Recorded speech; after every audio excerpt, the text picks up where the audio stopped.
Bulletin میں خوش آمدید۔ آپ کو یہ بتائیں کہ وزیر اعظم عمران خان اس وقت ایک اہم اجلاس کے بعد میڈیا سے گفتگو کر رہے ہیں۔ کوئی کام کرنے والے ویلڈر ہے، کوئی چھوٹی سی دکان ہے، اس کے پاس اتنا پیسہ نہیں ہے گھر بنانے کے لیے، تو سب سے پہلے تو ہمارا مقصد یہ تھا نیا پاکستان ہاؤسنگ کا کہ اس طبقے کے لیے گھر بنائے جائیں جن کے پاس کیش نہیں ہے۔ تو اس کے لیے ہم نے نیا پاکستان ہاؤسنگ لانچ کیا، اور اس میں ہمیں بڑی رکاوٹیں آئیں۔ رکاوٹیں سب سے بڑی یہ آئیں کہ ایک قانون ہے فور کلوجر لا کہ بینک تب تک پیسے نہیں دیتے جب تک ان کو یہ اعتماد نہ ہو کہ اگر وہ جو قسطیں واپس نہ کرے، جس نے گھر لیا ہوا قسطیں واپس نہ کرے، تو بینک کے پاس طاقت قانون ہو جو کہ ان سے پھر کہے کہ یا پیسے دو اور یا پھر ہم گھر واپس لیتے ہیں۔ یہ قانون نہ ہونے کی وجہ سے دنیا میں سب سے کم بینک فائنانس کرتے ہیں گھروں کو۔ تو اگر آپ یہ دیکھیں کہ ہندوستان میں بھی تقریباً 10% فائنانسنگ ہے جدھر بینک گھروں کے لیے قرضے دیتے ہیں۔ یورپ میں 80% ہے، 90% ہے، ملیشیا جیسی جگہ میں 30% ہے، پاکستان میں 0.2% ہے، اور اس کی وجہ یہ تھی کہ یہ قانون ہی نہیں ہے۔ تو ایک تو اللہ کا شکر ہے کہ یہ قانون گورنمنٹ نے پورا کیس لڑا، اور اب وہ جیت گئی ہے گورنمنٹ، لیکن ابھی تقریباً وہ پاس ہو گیا۔ تو ایک تو اس کی وجہ سے ڈیلے ہوئی۔ دوسری، ہم نے دیکھا کہ بہت زیادہ کنسٹرکشن انڈسٹری کے سامنے رکاوٹیں تھیں، مختلف قسم کے ٹیکسز تھے، پرمیشنز ان کو نہیں ملتی تھیں، وہ پرمیشن لیتے لیتے اتنا دیر لگتی تھی، پھر رشوت دینی پڑتی تھی، پھر اگر وہ پرمیشن ایک کی ملتی تھی، یوٹیلیٹیز کی پرمیشن، یعنی کنسٹرکشن انڈسٹری کے سامنے بڑی رکاوٹیں تھیں۔ تو یہ جو آج ہم نے کمیٹی بنائی ہے، اس کا سب سے بڑا مقصد یہ ہے کہ یہ رکاوٹیں دور کریں کنسٹرکشن انڈسٹری کے سامنے، اور ساروں ہم نے صوبوں کو ساتھ بٹھایا ہے، کیونکہ کئی چیزیں فیڈرل گورنمنٹ کے پاس ہیں اور کئی چیزیں صوبوں کے پاس ہیں، جو صوبوں کے حقوق ہیں، جو صوبوں کے اختیارات ہیں۔ تو آج سارے صوبوں کے ساتھ بیٹھ کے ہم نے میٹنگ کی ہے، ابھی میٹنگ ختم ہوئی ہے، اور یہ پہلی ہماری، جس طرح میں نے کہا، میٹنگ ہے نیشنل کوآرڈینیشن کمیٹی کی۔ اس کا ایک اور مقصد ہے، اور وہ دوسرا مقصد یہ ہے کہ کرونا وائرس کی وجہ سے صرف پاکستان ہی نہیں، ساری دنیا میں اس وقت ایک ریسیشن آئی ہوئی ہے، ایک نوکریاں چلی گئی ہیں، بے روزگاری بڑھ گئی ہے، اکانومی بیٹھ گئی ہے دنیا کی۔ تو ساری دنیا سوچ رہی ہے کہ انہوں نے کیسے لوگوں کو اٹھانا ہے، کیسے لوگوں کو نوکریاں دینی ہے، کیسے اکانومی چلانی ہے۔ یہ صرف پاکستان کا مسئلہ نہیں، یہ ساری دنیا کا اس وقت مسئلہ ہے، اور دنیا بڑے بڑے پیسے دے رہی ہے، پیکیجز دے رہی ہے۔ امریکہ کے اندر تقریباً 3000 ارب ڈالر کا پیکیج دیا جا رہا ہے کہ کسی طرح اکانومی کو چلانا شروع کریں۔ تو ہم نے یہ فیصلہ کیا ہے کہ ہم نے ہاؤسنگ کے ذریعے اور کنسٹرکشن انڈسٹری کے ذریعے اپنی اکانومی کھڑی کرنی ہے تاکہ لوگوں کو روزگار ملے۔ اصل مسئلہ لوگوں کو روزگار ملنا ہے۔ جیسے جیسے لوگوں کو روزگار ملے گا، لوگ غربت سے نکلتے آئیں گے۔ تو یہ جو کمیٹی بنی ہے، اس کا دوسرا مقصد یہ ہے کہ جو بھی کنسٹرکشن انڈسٹری، اب ایک تو نیا پاکستان ہاؤسنگ ہے جو صرف غریبوں کے لیے، جو نچلے طبقے کے لیے، جن کے پاس پیسہ نہیں ہے، ان کے لیے ہے۔ دوسرا اس کا مقصد یہ ہے کہ ساری کنسٹرکشن انڈسٹری چلنی شروع۔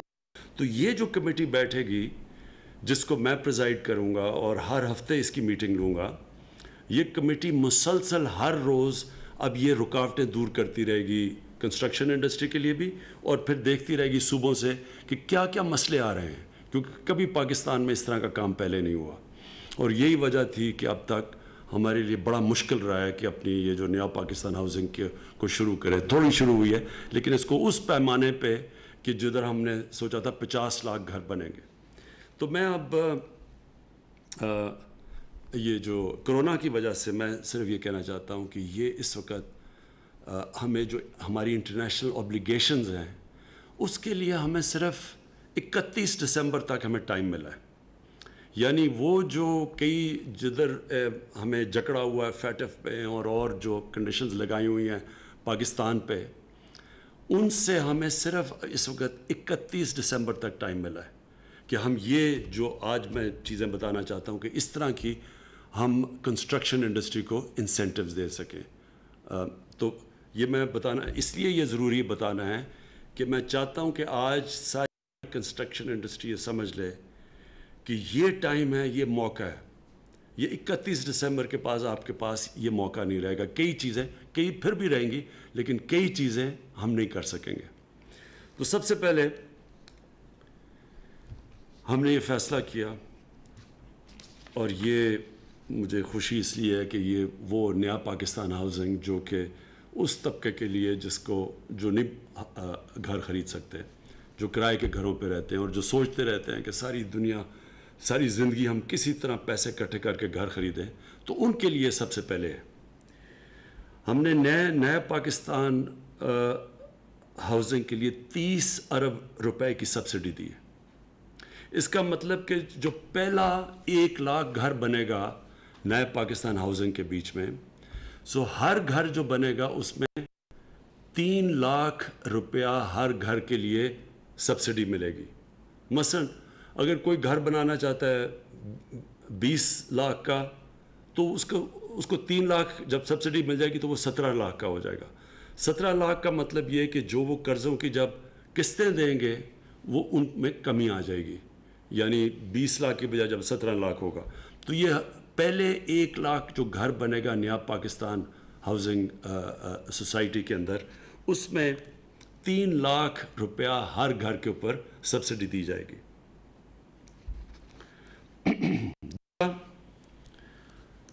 جو بینکوں سے جب جو لوگ جا کے قرضے لیں گے, تو اس قرضے کے اوپر جو 5 مرلے کا گھر ہوگا اس کے اوپر ہم نے گورنمنٹ سبسڈائز کرے گی. جو انٹرسٹ ہے, جو سود دینا ہے, وہ صرف 5 مرلے کے گھر پہ صرف 5% سود دینا پڑے گا. کیونکہ اس وقت اگر دینا پڑے, اگر پورا سود تو وہ زیادہ بن جاتا ہے. تو 5 مرلے کے گھر پہ صرف 5% سود لوگوں کو دینا پڑے گا تاکہ لوگوں کے لیے آسانی ہو جائے, اور یہ ہر کے لیے ہے. 10 مرلے کے گھر کے لیے 7% سود دینا پڑے گا, باقی گورنمنٹ سبسڈائز کرے گی سود کو. تیسری چیز, ہم نے اسٹیٹ بینک آف پاکستان نے بینکوں سے بات کی ہے, سب بینکوں سے, اور ہم نے ان بینکوں کو کہا ہے کہ آپ 5% جو آپ کا ٹوٹل پورٹ فولیو ہے اس کو صرف کنسٹرکشن کے لیے رکھیں. اور وہ رکھیں اس لیے کہ پاکستان کو اس مشکل وقت سے نکلنے کے لیے کنسٹرکشن کی ضرورت ہے. تو کنسٹرکشن انڈسٹری کے لیے بینکوں کو خاص ہم نے تاکید کی ہے کہ 5% آپ نے اپنا جو ٹوٹل پورٹ فولیو ہے وہ صرف کنسٹرکشن انڈسٹری کو دیں. یہ ہم نے کیلکولیٹ کیا ہے, یہ 330 ارب روپیہ بنتا ہے. تو 330 ارب روپیہ کنسٹرکشن انڈسٹری کے لیے رکھا جائے گا. اور اس میں کیونکہ یہ پہلی دفعہ بینک اتنے بڑے پیمانے پہ آ رہے ہیں کنسٹرکشن انڈسٹری میں, تو ہم نے یہ فیصلہ, ہمیں پتہ ہے کہ اس میں رکاوٹیں آئیں گی, مشکلیں آئیں گی. لہٰذا اس کمیٹی کا, نیشنل کوآرڈینیشن کمیٹی کا ایک یہ کام ہوگا کہ بیچ میں اسٹیٹ بینک کے ساتھ اور بینکوں کے ساتھ, اور پھر جو ان کو رکاوٹیں آتی ہیں, جو لوگ خریدیں گے وہ کم کی جائیں. تو یہ کوآرڈینیٹ کرتی رہے گی مسلسل کہ اس کے اندر ہر قسم کی رکاوٹیں ہم دور کریں تاکہ زیادہ آسان ہو فائنینسنگ کے لیے. چوتھی چیز, اور یہ سب سے ضروری ہے اور یہ سب سے بڑی رکاوٹ بنی ہوئی تھی پاکستان کی کنسٹرکشن انڈسٹری کے لیے, ہم نے یہ فیصلہ کیا ہے سارے صوبوں کے ساتھ مل کے کہ ہم سب سے پہلے تو یہ جو NOCs ہیں, جو ہر جگہ لوگوں کو بھاگا پھرنا پڑتا ہے NOCs کے لیے, وہ ہم نے بہت کم کر دی ہیں. تو بہت کم NOCs لینے پڑیں گے, جو پہلے مشکلات آتی تھیں وہ نہیں لینی پڑیں گی. ہم نے بلکہ دوسری چیز 1 ونڈو آپریشن کر دی ہے, اور ہر صوبوں کو ہم نے, آج جو ہماری میٹنگ ہوئی ہے, ہر صوبہ 1 ونڈو آپریشن کر رہا ہے. ایک پورٹل ہوگا, اس کے اوپر وہ جائیں گے, یعنی کم سے انسانوں کے پاس نہیں جانا پڑے گا, ویب سائٹ پہ جائیں گے اور ادھر جا کے ان کے سارے مسئلے حل ہوں گے گھر بیٹھے بیٹھے. اور یہ سب سے بڑی کام ہوگی, کیونکہ جو کنسٹرکشن انڈسٹری اور بلڈرز کو سب سے بڑے ہمیں ان کو کمپلین یہ تھی کہ جناب کبھی ادھر سے جاتے تھے, کبھی مہینے لگ جاتے تھے, سال لگ جاتے تھے, تو ایک 1 ونڈو آپریشن. پھر ٹائم لمٹ ہوگا اپروولس کا. یہاں جب اپروول نقشے نہیں اپروو ہوتے, پھر وہ بھاگے پھرتے ہیں, کئی سال لگ جاتے ہیں سوسائٹیز بنانے میں. تو اس لیے اس کے لیے بھی اب ہم نے ٹائم لمٹ دے دیا ہے, اور مختلف جگہ پہ کئی 30 دن ہیں, کئی کسی اپروول کے لیے, یعنی ہر اپروول کا ٹائم لمٹ دے دیا ہے. اگر تب تک اپروول نہیں ملے گی تو وہ لوگ کام شروع کر سکتے ہیں. پھر ہم نے ٹیکسز ریڈیوس کر دیے. پروونسز کے ٹیکسز تھے, تو جب وہ ہر اتنا زیادہ جو ٹیکسز لگ جاتے تھے وہ کنسٹرکشن کے کاسٹ اوپر چلے جاتے تھے. تو یہ عام لوگوں کا بھی فائدہ ہوگا کہ سستے گھر بنیں گے کیونکہ ہم نے ٹیکسز کم کر دیے. اور آخر میں پھر میں یہ کہنا چاہتا ہوں, اور یہ صرف اسی سال کے لیے ہے, اور یہ ہمیں صرف اس لیے ملی ہے کیونکہ کرونا کی وجہ سے, نہیں تو جو ہمارے انٹرنیشنل آبلیگیشنز ہیں یہ ہمیں نہیں ملی تھی پرمیشن. جو سورس آف انویسٹمنٹ ہے, جو بھی انویسٹمنٹ کرے گا کنسٹرکشن میں, جو بھی خریدے گا, اس سے پوچھا نہیں جائے گا کہ اس کے یہ فنڈز کدھر سے آئے ہیں. اور یہ صرف اس لیے کہ ہم نے انٹرنیشنل کمیونٹی سے بات کی کہ ہماری اکانومی انڈاکیومنٹڈ ہے, ہماری زیادہ تر انفارمل اکانومی ہے, آدھی تقریباً. تو ہم چاہتے ہیں, کیونکہ ہمارے پاس تو اتنا پیسہ نہیں کہ ہم انسینٹیوائز کر سکیں لوگوں کو کنسٹرکشن انڈسٹری میں اور انویسٹمنٹس میں, تو اس لیے ہمیں یہ 31 دسمبر تک ٹائم ملا ہے. اور اس لیے میں آپ کو کہہ رہا ہوں کہ اس کا فائدہ پوری طرح اٹھائیں, کیونکہ 31 دسمبر کے بعد پھر جو ہمارے انٹرنیشنل اپلیکیشنز ہیں وہ پھر ہمارے اوپر لاگو ہو جائیں گی, اور پھر یہ آپ کو ونڈو نہیں ملے گی. یہ کبھی کسی گورنمنٹ نے اس طرح کے انسینٹیوز کنسٹرکشن انڈسٹری کو نہیں دیے. کبھی کسی گورنمنٹ نے عام لوگوں کے لیے, غریب لوگوں کے لیے گھر بنانے میں اس طرح کی آسانی پیدا نہیں کی جو ہم نے کی ہے. یہ جو ہر گھر کے اوپر جو نیا پاکستان ہے, ہر گھر پہ 3 لاکھ روپے گورنمنٹ دے گی. 20 لاکھ کا گھر ہے یا 21 لاکھ کا یا 15 لاکھ, اس میں سے 3 لاکھ گورنمنٹ دے گی تاکہ آسان ہو جائے لوگوں کو, کیونکہ ان کو قسطیں کم دینی پڑیں گی. تو ایک ان کے لیے بھی, اور پھر جو یہ بہت بڑا انسینٹیو ہے کہ ہم 5% انٹرسٹ 5 مرلے کے گھر پہ, 5 مرلے کا جو گھر ہوگا 5% انٹرسٹ ملے گی. عام لوگوں کے لیے زیادہ ہے, لیکن ان لوگوں کے لیے جن کے پاس چھوٹے گھر ہیں ان کی ہم مدد کریں گے, انٹرسٹ 5% تاکہ آسان ہو گھر, وہ بھی آسان قسطوں میں اپنا گھر لے لیں.